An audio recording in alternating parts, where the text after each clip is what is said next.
Praise the Lord. என் அன்பு தேவனுடைய பிள்ளைகளே, இந்த நாளிலும் கூட கர்த்தருடைய வார்த்தையை உங்களோடு கூட பகிர்ந்து கொள்ளும்படியாய் கர்த்தருக்குள் ரொம்ப மகிழ்ச்சி அடைகிறேன். இந்த நாளிலும் கூட கர்த்தருடைய வார்த்தை விதமாய் சொல்லுகிறது. தானியேல் 6ஆம் அதிகாரம் 16ஆம் வசனம்.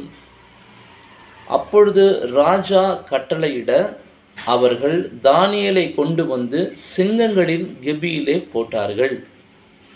அப்பொழுது ராஜா தானியேலை நோக்கி, நீ இடைவிடாமல் ஆராதிக்கிற உன் தேவன் உன்னை தப்புவிப்பார். அல்லேலூயா. இந்த வசனத்தின் பின்பகுதியை மாத்திரம் எடுத்துக்கலாம். நீ இடைவிடாமல் ஆராதிக்கிற உன் தேவன் உன்னை தப்புவிப்பார்.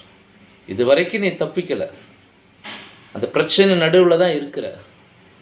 பிரச்சனைகள் சிக்குண்டு வெளியில் வரத்துக்கான வழி தெரியாமல் தவித்து கொண்டிருக்கிற.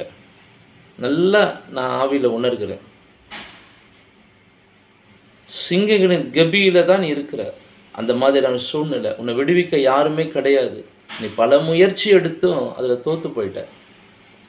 நீ மாம்சமான முடிவை நிறைய எடுத்து அதில் சிக்குண்டு தவித்து இப்போ வெளியில் வரத்திற்கான வழி இல்லாமல் தவித்து கொண்டிருக்கிற.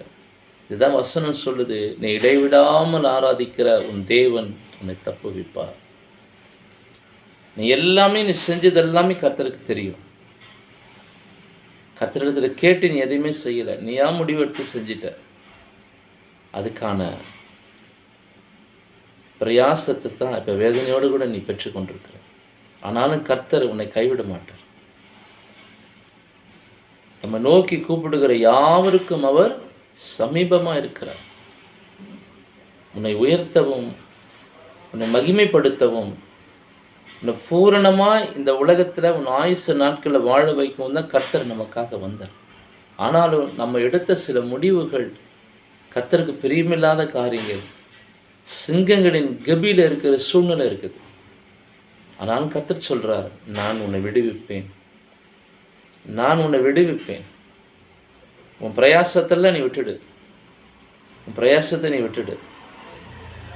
நீ ஓடின நாட்கள் உன் இஷ்டத்துக்கு உன் பிரயாசப்பட்டு உன் விருப்பத்திற்கு எல்லாவற்றையும் நீ செய்தெல்லாம் விட்டுடு. நீ திரும்பி என்கிட்ட வந்துடு. நான் உன்னை நடத்துவேன். என் சித்தத்துக்கு ஒப்பு கொடுத்து என்னிடத்தில் வந்துடு. திரும்பு. உன் தூசி உதறி விட்டு நீ திரும்பு. கர்த்தர் உன்னை உயர்த்துவார். அன்பு மகனே, மகளே, உன் விருப்பப்படி ஓடின நாட்கள் போதும். தவிக்கிற, வழி தெரியல, அழுதா யாருன்னா பார்த்துருவாங்களோன்னு பயம்.